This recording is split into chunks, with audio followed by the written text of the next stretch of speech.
Boa tarde, então. A gente vai mais uma vez aqui na sequência a nossa aula. Eu não sei se vocês estão com a memória muito boa, tá? Para lembrar onde foi exatamente que a gente parou. Então, a gente comentou sobre as vitaminas lipossolúveis e as hidrossolúveis. Tá? Foram os dois grupos de vitaminas. E eu comentei um pouquinho sobre carboidrato.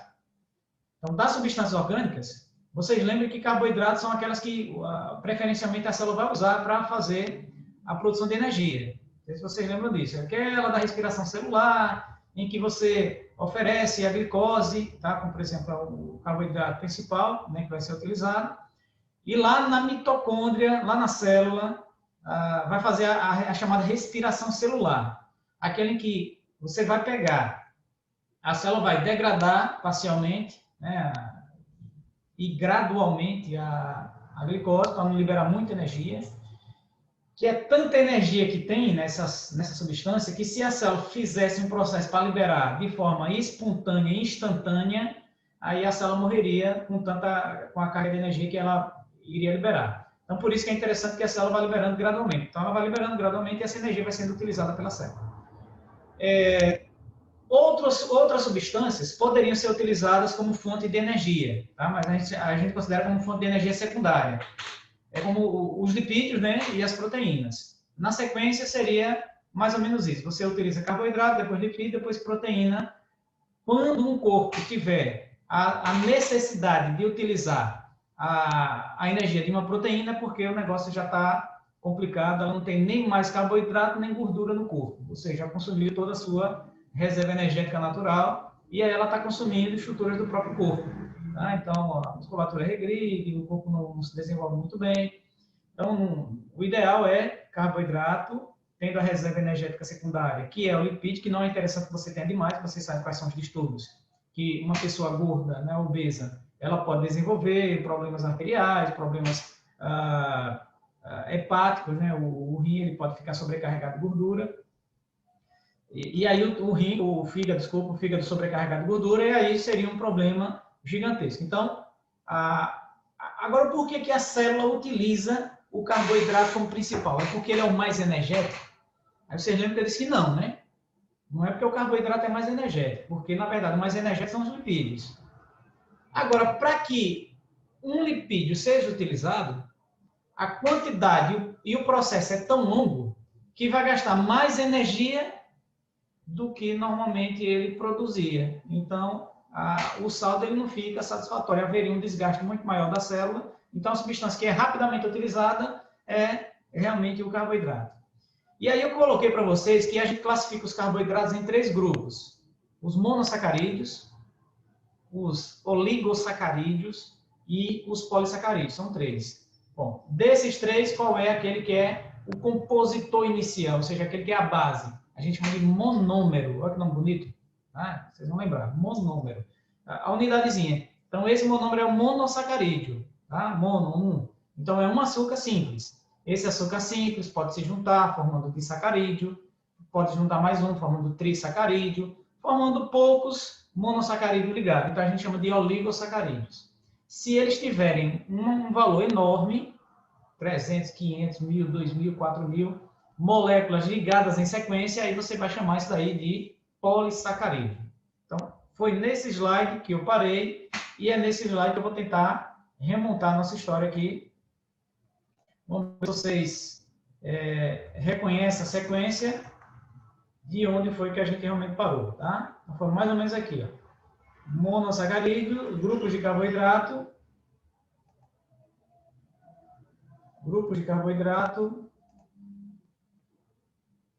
monossacarídeo,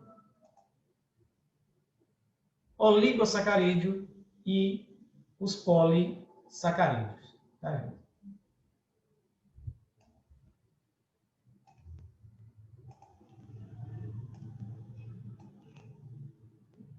Deixar a telinha aqui no lado. Então, você tem lá, monossacarídeo, os oligosacarídeos e os polissacarídeos. Então, onde foi que a gente a gente comentou até esse ponto, tá? Até esse ponto dos oligosacarídeos, tá, gente? Deixa eu só verificar aqui onde é que está o vídeo.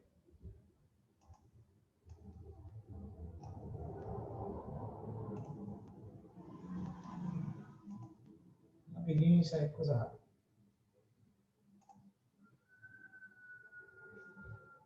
Bom, então vamos lá. Então foi aqui onde eu deixei.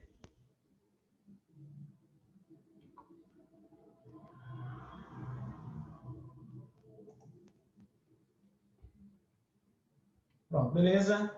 Então, o que é que a gente precisa entender? A gente precisa entender como é que é esse monossacarídeo, como é que esses disacarídeos são montados, e aí a sequência ficaria mais simples, e quais são os tipos e as funções e localizações dos polissacarídeos. Basicamente vai ser só isso, tá, gente? Para essa nossa aula de hoje.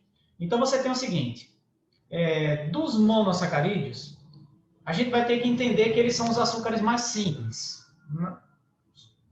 Mono, gente, mono, um. Então, saca significa açúcar e mono, um. Então, é o açúcar único, o açúcar simples. Só que esse açúcar, a gente diz que dentro dos carboidratos é a menor unidade. Por isso, como ele é a menor unidade e que vai formar o trimais, a gente vai chamar esses monossacarídeos de monômeros, tá? As unidades formadoras dos polímeros. Polímeros quer dizer que tem vários. Monômero, a gente está trabalhando com o conceito de um. E, como eu já falei para vocês, das funções que eles exercem, duas delas são importantes. A primeira é a função energética, como fonte primária para a obtenção de energia, a liberação de energia na célula. Essa vai ser a principal função dele. Só que aí, os carboidratos monossacarídeos, eles podem estar presentes em outras partes da célula com outras funções, como também em outras moléculas, como, por exemplo, as moléculas de DNA e RNA. Então, vocês lembram que são duas moléculas importantes para determinar as características dos seres vivos. O DNA, que contém a informação, a gente chama de informação genética, ou seja, aquela que origina características, e a partir desse DNA, a célula vai produzir moléculas de RNA, e as moléculas de RNA elas vão produzir proteínas, e as proteínas vão definir as diferentes funções do corpo, tá? As atividades celulares de uma forma geral. Então, quando eu digo para vocês que elas participam, que os monossacarídeos participam da formação de importantes substâncias, é dessa substância que eu estou falando para vocês. Tá? Eu estou falando do DNA, eu estou falando do RNA, não esqueçam disso. E estruturas celulares.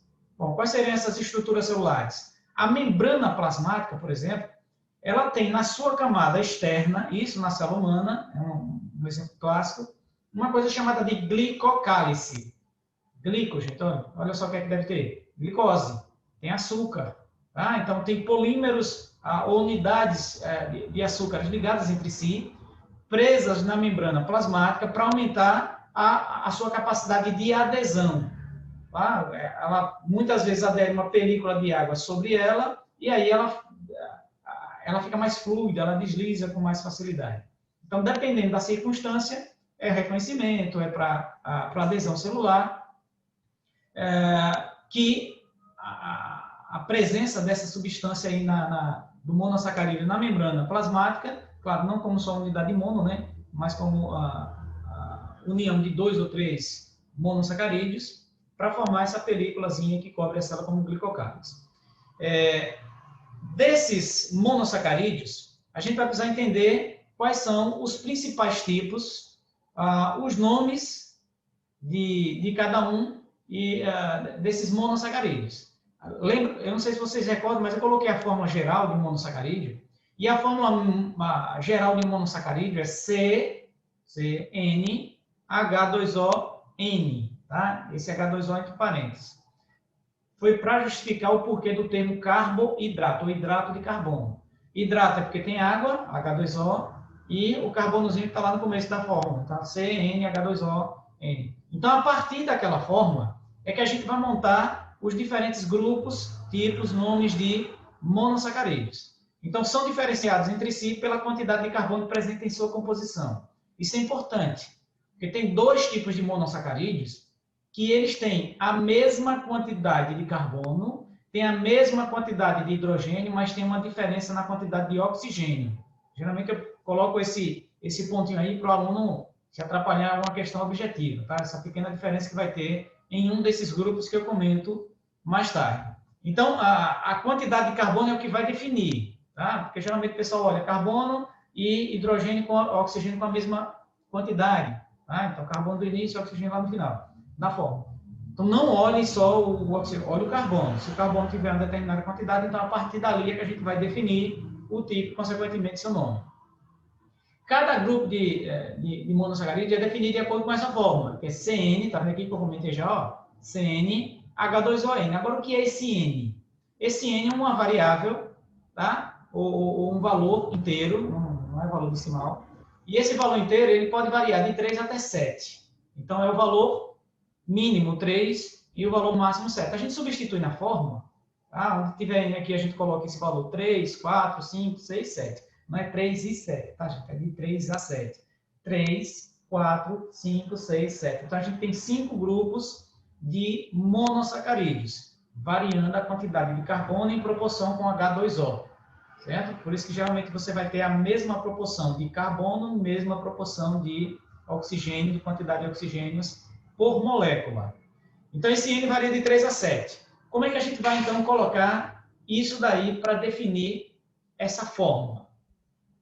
Então, a gente tem os grupos de monossacarídeos, tá, gente? Primeiro, você vai definir os valores que a gente pode ter. Esse valor N, lembra, é 3, 4, 5, 6, 7. A gente vai colocar esse valor N substituindo na fórmula CnH2ON, e aí a gente monta a fórmula completa. Então, como é que seria? Por exemplo, primeiro valor que eu vou abordar aqui, 3. Começar do menor até o maior, certo? 3. Então, o valor N que eu vou substituir na fórmula é o valor 3. Então, o que a gente vai fazer? Onde tiver N ali na formulazinha, nessa formulazinha daqui, ó, certo, gente? Eu vou substituir pelo valor 3, só isso. Então, como é que ficaria? C3, H2O3. Só que na fórmula a gente não vai deixar assim. A gente deixa a fórmula completa. Fazendo o quê? Eu estou dizendo que tem 3 vezes isso daqui. Então, é 3 vezes 2 e 3 vezes...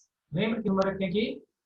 1, tá? Quando a gente tiver número sob a letra, que representa o símbolo do elemento químico, então representa que só tem um átomo do elemento químico. Viu? Então, aqui a gente multiplica por 1. Então, C3, H, 3 vezes 2, 6, e O, 3 vezes 1, 3. Então, a fórmula completa desse monossacarídeo é C3H6O3. Então, qual seria o nome dele? Bom, você tem 3 carbonos. Lembra que é o número de carbono que a gente olha? 3 carbonos, então isso aqui é uma triose. Tá, gente? Triose. Então, nada mais do que isso. Qual é outro valor que eu vou substituir? Valor 4. Então, eu posso substituir por 4. Vou trocar esse valor Nzinho daqui por 4. Então, vai ficar C4H2O 4. Tá vendo aqui? C4, H2O 4. E aí, o que eu vou fazer para deixar a fórmula completa? Multiplico o valor do parênteses pelo valor 4 aqui embaixo. Então, eu fico C4, 4 vezes 2, 8, então H8, e 4 vezes 1, 4. Certo? Nessa fórmula, nesse caso, a gente faz isso. Então, C4H8O4. Então, se com 3 é uma triose, com 4 vai ser uma tetrose. Certo? Tranquilo, né? Creio que vocês estão acompanhando aí. O valor N5, tranquilo também. É só fazer o quê? Substituir o valor N por 5. C5H2O 5. Tá lá. E o que é que eu vou fazer com esse 5 fora do parênteses? Multiplico os valores que estão aqui dentro. Então, vai ficar 5 vezes 2, 10. E 5 vezes 1, 5. Olha a fórmula completa aqui. C5H10O5. É nesse grupo que a gente vai ter uma pequena diferença entre alguns exemplos de pentoses. Certo, gente? Então, quando tem 3, triose. Quando tem 4, tetrose. Quando tem 5, pentose. Se tiver 6, hexose. E se tiver 7, heptose. certo, gente? Então, a gente vai trabalhar com essa terminologia aqui, todos eles a gente chama de oses. Então, valor substituindo por 6. C6, H2O, 6. O que é que eu vou fazer mais uma vez? Multiplico, então a gente fica com C6, 6 vezes 2, 12, e 6 vezes 1, 6. C6, H12O6. O nome disso? Hexose. Aí, dessas aí, pentose a gente vai ter duas, tá? Duas substâncias bem específicas, né, que a gente vai precisar anotar o nome dela direitinho nas funções. E as hexoses a gente tem 3, que a partir delas a gente vai ter alguns exemplos aí de sacarídeos e a formação dos polissacarídeos. Então, quando eu tenho o valor 7, como é que ficaria a fórmula? C7H2O7, e aí você tem C7, 7 vezes 2, 14, e 7 vezes 1, 7. Então, eu tenho uma epitose. Beleza? Então, nada mais simples do que isso. Nesse ponto, então, qual é o objetivo? Vocês entenderem que os monossacarídeos têm grupos específicos. Cada grupo de monossacarídeo é diferenciado pela quantidade de carbono que ele tem. Ele pode ter 3 carbonos, 4, 5, 6, 7 e 8. Certo? Desculpe, 7. Então, essa quantidade do valor N é o que vai definir o nome do grupo de monossacarídeo. E a fórmula ela é uma fórmula proporcional entre quantidade de carbonos e proporção de H2O. Só que para colocar na fórmula, a gente deixa a fórmula inteira. Certo? Então, triose, C3H6O3, tetrose, C4H8O4, pentose, C5H10O5, hexoses, C6H12O6 e a epitose, C7H14O7. Então, aqui as nomenclaturas que vocês, eu creio que não tem muita dificuldade de lembrar. Bom, agora, o que a gente vai precisar saber é que existem alguns exemplos de pentoses e hexoses que a gente vai ter que abordar aqui para poder diferenciar. Então, no caso das pentoses, ela é mais simples. Por quê? Porque a diferença entre elas é pela quantidade de elementos que existem na molécula. Então, as duas pentoses que a gente vai ter é a ribose, e essa ribose ela tem uma fórmula padrão, ou seja, ela tem C5H10O5. Certo? Ela tem C5H10O5. Essa daí é a fórmula geral da ribose. É ela que vai formar uma moléculazinha chamada de RNA. Esse RNA é chamado de ácido ribonucleico. Olha só, ribonucleico. É o nomezinho da molécula de açúcar que tem nele. Então, o açúcar, a pentose que está lá na molécula, que a gente chama de nucleotídeo, ela que vai formar, é um monômero, ou seja, a unidade que vai formar o DNA inteiro. Então, cada nucleotídeo, ou RNA nesse caso, né, cada nucleotídeo ele tem uma molécula de açúcar, uma base nitrogenada e um fosfato, tá? Que é basicamente a estrutura geral da molécula. E esse açúcar especificamente é a ribose. A desoxirribose, que é outro tipo de pentose, essa desoxirribose ela tem uma pequena diferença na quantidade de átomos. Ela continua com C5, ela continua com H10, mas a quantidade de oxigênio ela é um pouquinho menor, é O4. Mas não é erro, isso daí é só uma regra, e como toda regra, a gente vai para as exceções. Isso é uma exceção. Então, a desoxirribose ela tem essa pequena diferença na molécula com um oxigênio a menos. Certo? Mas é normal, é natural, isso daí é o que diferencia. Já todas as hexoses, elas têm sempre a mesma forma molecular.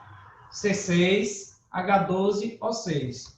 Tá? Então, a glicose, a frutose e a galactose. São os 3 exemplos de hexoses que a gente vai anotar aí direitinho para poder não esquecer no dia da prova. Eu creio que vocês já ouviram falar das 3.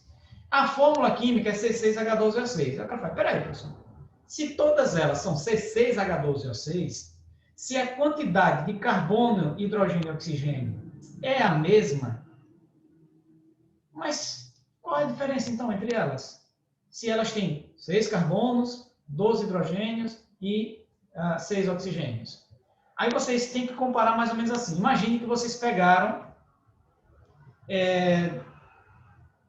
6, 18, 24. Vocês pegaram 24 tijolos. Certo? 24 tijolos.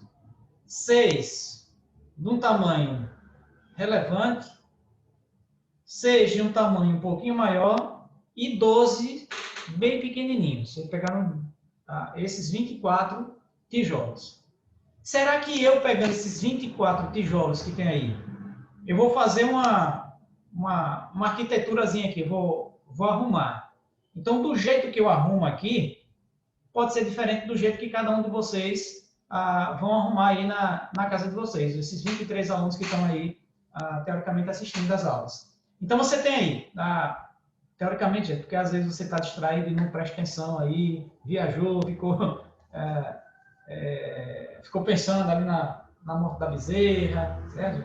Ficou pensando no coronavírus. Mas aí, essa quantidade de alunos que vão estar assistindo aí essa aula, será que se vocês pegarem esses 24 tijolinhos, vocês vão arrumar da mesma forma? Não, cada um pode arrumar de uma forma diferente. Eu posso arrumar aqui fazendo um quadrado, outro pode fazer um retângulo, né? Outro pode fazer em estilo uma pirâmide, tentar fazer uma pirâmide, porque tem maiores e menores. Sei lá, vocês vão inventar aí a forma de colocar. Então, é o que diferencia cada um desses 3 monossacarídeos, glicose, frutose e galactose. A quantidade de átomos é a mesma, mas como os átomos estão arrumados, é o que vai diferenciar cada um deles, certo? Bom, agora esses monossacarídeos, eles vão se ligar para formar os oligos e aí os polissacarídeos. Então, a união os oligosacarídeos é formada pela união de poucos monossacarídeos. Os principais oligosacarídeos, ou seja, aqueles que têm pouco, são aqueles que têm 2. E, nesse caso, a união entre esses 2 monossacarídeos, para formar um disacarídeo ou para formar um oligosacarídeo, é o que a gente chama de síntese por desidratação. Bom, síntese, lá na aula de química, vocês já ouviram. Síntese, o que é síntese? Junção, formação. E desidratação? Perder. O que é que se perde aí na desidratação, gente? Água. Só que não é perder água, como a água que tem aqui no vasinho, tá, gente? É perder água na fórmula molecular. A molécula de água vai ser perdida. Então, é uma síntese em que 2 moléculas se juntam, mas perdendo H2O. Ou seja, perdendo pelo menos uma molécula de água. Essas substâncias orgânicas todas que a gente vai ver daqui para frente, os monossacarídeos, os carboidratos, os lipídios, as proteínas, elas são formadas pela união em síntese por desidratação. Por isso que, quando a gente vai fazer a digestão, a gente chama de enzimas hidrolíticas. Enzimas que vão fazer hidrólise. Enzimas que vão quebrar, introduzindo molécula de água. Porque se você, para formar uma substância, você perde molécula de água, então, se eu quiser quebrar essa substância, é só colocar essa molécula de água de volta para que ela separe as 2 substâncias. Então, essa síntese por desidratação, você vai ter sempre a perda de pelo menos uma molécula de água para cada síntese que for ocorrida. Então, o exemplo que a gente tem é esse daqui, a formação de um disacarídeo. Imagina aqui uma hexose, tá? Não sei qual, tá? Coloquei só aqui 6H12O6. Ela tem esse formato hexagonal, tá vendo? É assim que é a representação estrutural dela, não molecular, mas estrutural. E ela tem um OH. Esse OH a gente chama de hidroxila, certo? É um oxigênio ligado a um hidrogênio. Vai precisar se juntar com outro monossacarídeo. Cadê ele? Olha ele aí. Pronto, beleza? Outro monossacarídeo. Então, o que é que vai acontecer aqui? Cada oxigênio, ele precisa de 2 ligações chegando nele. Então, aqui, ó, por exemplo, nesse tem uma ligação aqui, esse tracinho representa uma ligação, e aqui entre esse hidrogênio e oxigênio também tem uma ligação, certo? Ele precisa de uma ligação só. Desculpa, ele precisa de 2, uma de cada lado. Então, quando esses 2 monossacarídeos vão juntar, o que é que vai acontecer? Esse hidrogênio daqui, por exemplo, vai sair, junto com esse hidrogênio daqui, que também vai sair, mas ele precisa de uma estabilidade, então esse oxigênio aqui também vai sair. Quando esses 3 componentes saírem, só vai restar um oxigênio que vai pegar essa ligaçãozinha que está aqui, tá vendo? Ele vai juntar e vai estabilizar a molécula. E o que sai são 2 hidrogênios e 1 oxigênio. O que sai aqui é uma molécula de água, certo? Então, por isso que a gente disse que é uma síntese por desidratação. Aí o que eu disse para você é o seguinte, se eu quiser quebrar essa substância, aí eu faço uma hidrólise. Hidro com água, lise que é quebra. Eu quebrei com água. Tá? Então, essa é a síntese por desidratação. Você pega aqui, tira 2 hidrogênios e 1 oxigênio, ele sai, fica só um oxigênio central. Onde é que estão esses outros aqui? Um oxigênio, que é esse, e 2 hidrogênios, são esses 2. Pronto, beleza. E estabilizou, formou uma molécula de água, que também é uma substância estável. Então, aqui eu tinha 2 monossacarídeos, mas aqui eu tenho um monossacarídeo. Certo, gente? É um monossacarídeo. Se você quiser uma configuração mais complexa, seria isso aqui, tá, gente? Não tem necessidade. Aqui é só para vocês entenderem quando eu falei para vocês que é o aspecto estrutural. O que eu percebo é que realmente é a mesma molécula daqui, ó. Tá vendo? Ó? A distribuição de cada um deles, onde está o hidrogênio, onde está o oxigênio, para qual lado está. Isso aí continua tudo igual, então são 2 substâncias idênticas. Aí, quando esses monossacarídeos se juntam, eles vão sendo definidos seus nomes. Tá? Então, aqui seria uma representação em termos de equação química, uma hexose, tá? Reagindo com outra hexose, produzindo, não sei se você lembra, você tinha indicando sentido de produção. Produzindo C, 6 mais 6, 12, H, 12 mais 2, mais 12, 24, mas é para ter 24 aqui? Quando junta, o que é que sai da molécula?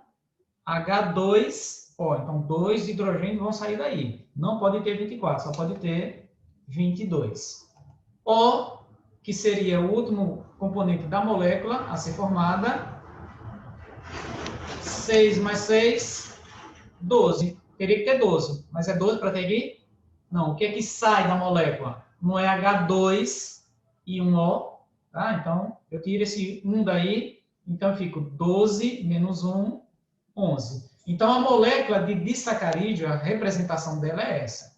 Se fossem, por exemplo, 2 trioses, C3 mais C3 dá C6, H não seria 12, seria 10, e O seria 5. Então, é sempre diminuindo de cada molécula 2 hidrogênios em oxigênio, porque H2O vai ser perdido. Tá? Então, perde-se 2 hidrogênios, que deveria estar aqui, mas não está, porque saiu, que é uma síntese por desidratação, e esse oxigênio também, já que saiu, tá? Ele tem que formar a moléculazinha de água. Então, lá eu mostrei para vocês a representação no esquema, no modelo estrutural, e aqui uma reação química completa, como é que você deveria representar a reação química por inteiro, certo? Lembrando que isso é um disacarídeo, e aqui seriam 2 monossacarídeos. Os principais monossacarídeos seriam esses. Quando tem 2 glicoses unidas, o nome vai ser maltose. Quando tem glicose e frutose unida, o nome vai ser sacarose. E quando tem glicose e galactose unidas, aí você tem a lactose, que tem pessoas que não conseguem fazer sua digestão, tá? Porque não tem enzima que faça isso, e elas têm intolerância à lactose. É aquele negócio que dá uma dor de barriga desgraçada, e o pessoal fica lá complicado. Então, para a gente encerrar, para dar tempo, tá? Encerrar nessa aula, a gente tem aqui os polissacarídeos, que são formados pela união de vários monossacarídeos, aqueles com função estrutural, quitina, certo? Está na parede celular de fungos, vocês só precisam fazer essa comparação aqui. Quem tem função estrutural, presente no esqueleto de artrópodos, e a celulose, que é aquela em que a gente, por exemplo, não tem enzima para fazer digestão, por isso que ela é importante para formar as fibras intestinais, tá? Que aumenta o volume de fezes, e ela forma a parede celular vegetal. Aqueles que apresentam função de reserva de energia, a gente vai ter o amido, que é reserva energética de vegetais, a gente pega esse amido do alimento, né, para poder obter nossa glicose. O lugar onde geralmente vai acumular nas plantas, nessas regiões, e o glicogênio, que é a reserva energética dos fungos, e a nossa, que fica guardadinha lá no fígado, certo, gente? Então, esses são os 4 tipos principais de polissacarídeos. A gente encerra o assunto de biologia aqui. Se vocês tiverem qualquer dúvida, depois é só entrar em contato. A aula, eu paro por aqui, exatamente nesse tópico, e assim que der, a gente retorna para outra aula. Beleza? Valeu, gente!